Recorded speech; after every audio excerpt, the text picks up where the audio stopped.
Welcome. Welcome to another edition of the book reviews. Before we dive into the book, for this instance of the video, I want to summarize a few things that I told about the channel as already discussed in detail in the previous video, the link for which is given below. If you have not seen that, please go and see that video, and please subscribe, press the bell icon, and if you like the content of this, give us a like. That goes a long way in helping us continue our work and review more books as we plan to do. And your support is indispensable in order to get that done. A few things about the channel. Like I said, one is that we are not going to give away any spoilers or surprise endings in a suspense book. This is not one of those. Basically, we are not going to reproduce large tracts of the book. It wouldn't be fair to the author who owns the copyright. It will just be our review of the book and my impressions when I was reading it, and what I think about the contents of the book. In addition, we are going to rate the book in two different categories. One is a rating system, just like the book rating system, but it's a reading rating system. You will see what I mean towards the end of the book after the review is over. The second thing is we are going to give it a rating out of 10, like 5 out of 10 or 7 out of 10, whatever that case may be, based on the merits of the book. The book we are going to review in this video is a book by Carl Sagan, a famous physicist and author, and the name of the book is Cosmos. It's a fascinating book, and we are going to look into the good and the not so good parts of this book in the rest of the video.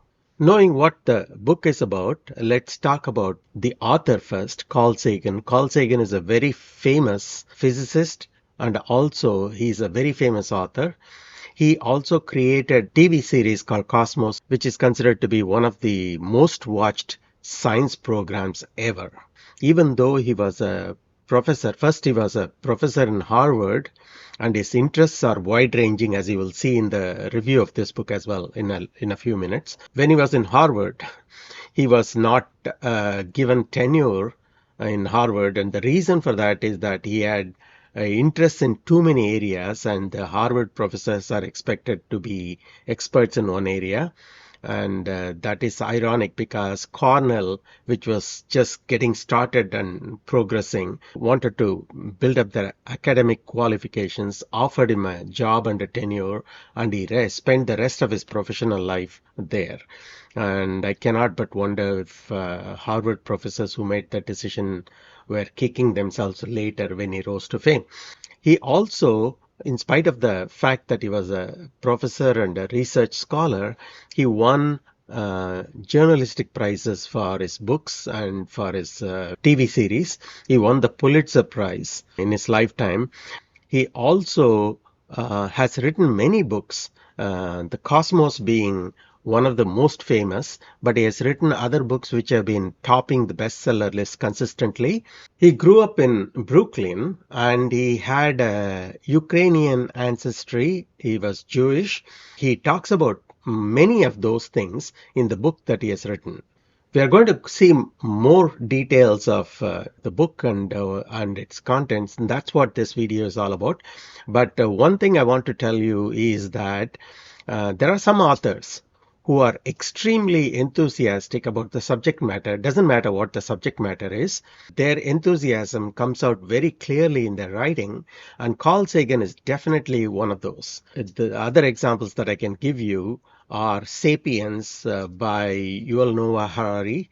Excellent book. The passion comes through loud and clear. It's a brief history of nearly everything by Bill Bryson. Eat, Shoots and Leaves, a discussion about the English language.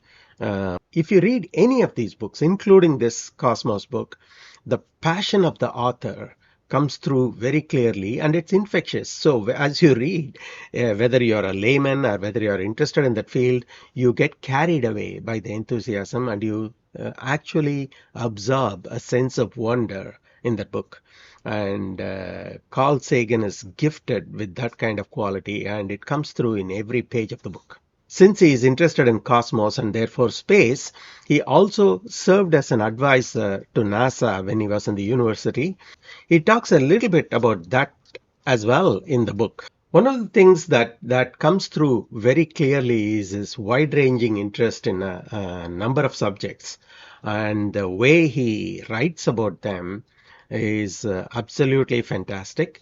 For example, he doesn't only talk about the space, the universe, how it was formed, which is what you would expect if you're reading a book called Cosmos. But he also tackles several other subjects as well. For example, he talks about a library in Egypt in the pre-Christ times, and he talks about Aristophanes, who, with that technology, managed to calculate the circumference of the earth, and the circumference of the earth that he calculated that long ago agrees with what the current measurements are to a large extent. He wanders into evolution and the survival of the fittest and how the evolutionary pressure works by giving the example of the samurai crabs off the coast of Japan, and where the back of the crab is inscribed with a picture that's recognizably the face of a samurai, and he explains how that came out to be. And not surprisingly, humans have a part in making that happen, and the explanation is fascinating.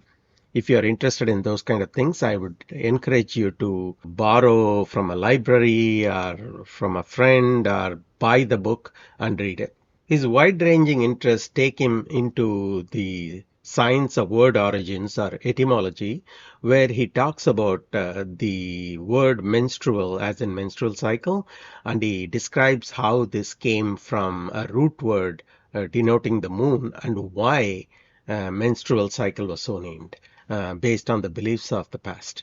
There is some learning and trivia in this book as well. Even for people who knew a lot about Sir Isaac Newton, the scientist in Britain, you get some new learnings, or at least I got some new information when I was reading this book. For example, he says that Newton was a lifelong virgin. He says that he was behaving very erratically towards the end of his life, and he says that that might have been due to heavy metal poisoning as a part of his research.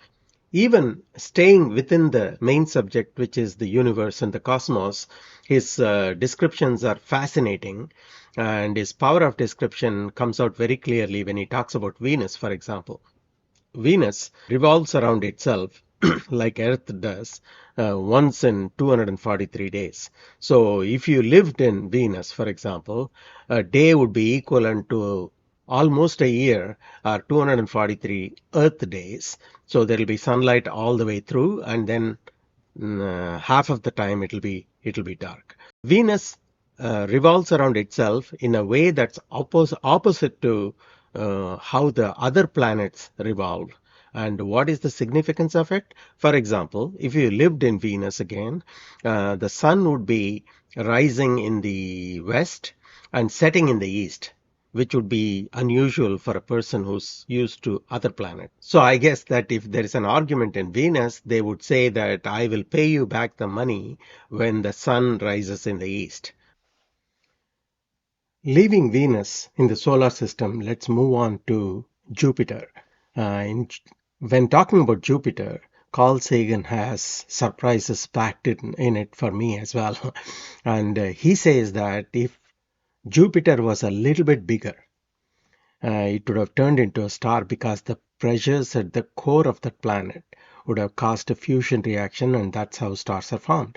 Imagine if that had happened.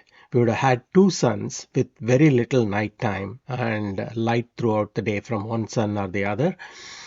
Secondly, it tells me indirectly that Jupiter is as big a planet as can be found anywhere, because if it was any bigger, it would have turned into a star. So these are fascinating facts for me. How are they for you? Please write your thoughts in the comments. It's very valuable to us. He goes to ancient history and talks about Pythagoras, who's famous for this Pythagorean theorem. And they believed that the world was made out of five elements: fire, water, earth, air, and a fifth element as yet not discovered. And actually, they believed also that everything that you see around you is made up of those five elements. And that's where the origin of the word quintessential comes from. In addition, Pythagoras believed that everything can be explained by whole numbers. So, including fractions, which are whole number divided by another whole number. And using the Pythagorean theorem, ironically, they came across something as the square root of 2. And then they found that the square root of 2 could not be represented anyway by two whole numbers, one divided by the other, and therefore they were stuck. And they named this kind of number as irrational, which survives to this day. And the other meaning of irrational, meaning that confounding, defies logic, etc., came from those times. Even in matters that you thought you knew, his power of expression is amazing. Try this one for size. He says that if you grab a handful of sand in any beach, you would have roughly 10,000 particles of sand in your hand. And the number of stars in the universe will exceed the number of sand particles in all the beaches all over the world, if you count them. He continues to amaze when he leaves our Milky Way and goes to the next galaxy. The nearest galaxy to us is called Alpha Centauri, and that consists of three different suns. Two of the suns revolve around each other, and the third sun is, as he puts it, at a discrete distance. And the third sun is called Proxima Centauri. They are several light years away. And why is that third sun called Proxima Centauri? Because, distant as it may be, it is the closest star to Earth, and therefore it was named Proxima Centauri. The second brightest star you can see in the sky today is from a constellation called Andromeda, and the star itself is called Beta Andromedae, and it's 75 light years away, a small distance based on the cosmos proportions. But this is what it means. If tomorrow or today the star blew itself up, we would not know about it for 75 more years, because the light from that star will reach us only in 75 years. He wanders into geopolitics as well. For example, he describes the ham-handed effort of France that passed a law that said that any conference that was held in French soil should be only in French. And that actually harmed them, because many other people who did not understand the French language avoided France as a venue of conference. We talked about Jupiter a while ago. Here is another trivia about Jupiter. The core of Jupiter is a sea of molten hydrogen. So this will be impossible to produce anywhere on Earth because of the pressures that are required to produce it naturally. We learned that the zodiac, as in zodiac symbols, comes from a root word meaning animal, because most of those zodiac symbols represent animals like the Taurus, like Pisces, etc. My snarky mind says, what about Gemini? What about Aquarius? If you consider it, even Gemini can be considered to be part of the animal kingdom, because humans are animals in the ultimate analysis, right? We learned that the nearest spiral galaxy to our galaxy is called M31, and it's about 2 million light years away. So the strange thing about it is that the light that we see from stars from that constellation that we see today were emitted when humans were not even formed, and that is a very astonishing fact.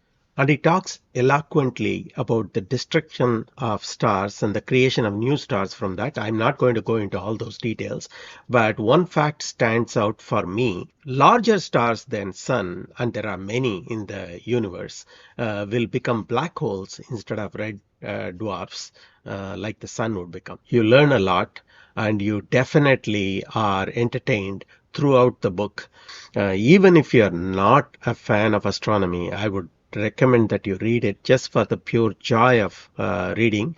If you have a curious mind, you will be entertained and educated by reading this book. One last example from the book, and then we will move on to rating that book. He says, and it's worth quoting in this instance, if you're wandering around the Tuscan countryside in 1890s, you might have seen a long-haired teenage boy who was a school dropout. He was a school dropout because the teachers asked him to drop out of school and he complied. He was asked to drop out of school because his questions were very much out of context and destroyed classroom discipline.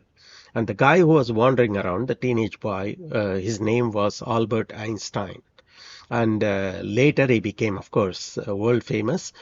This book also gives one of the best explanations I've seen about the theory of relativity and how he came by that theory. In that context, he says that you don't need wormholes like the science fiction stories tell you in order to go far beyond lifetime of humans. One is that the theory of relativity itself provides how time is relative and how you can stay young while other people are getting older by traveling at very high speeds. Second, if you drop into a black hole and you somehow survive it, when you come out of at the other end, you will be in a different space, unpredictable, and different time as well. So this book, like I said, is filled with such fascinating trivia. The knowledge, the learning, etc., is as great as the entertainment value with the power of description that he gives. And now it's time to rank the book. I told you about the 5 categories. Here are the 5 categories. Take a look at them. What category would I put this book in? If you have been listening to the review, you would already know, but I would say that this book belongs at the top, which is drop everything and read this book right now. Mainly if you are a fan of astronomy or universe and or quantum physics or any of that, particle physics, etc. Even otherwise, it pays you back multiple times. Now for the marks, I would rate this book as a 9 out of 10.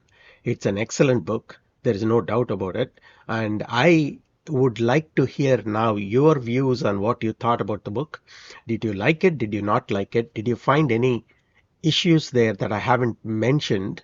Did you find anything great about that book that I have not mentioned? I'd love to hear your comments on this.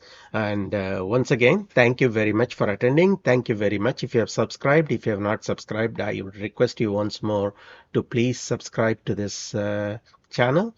It really helps us. Thank you very much. Have a great day, and I'll see you soon in the review of my next book.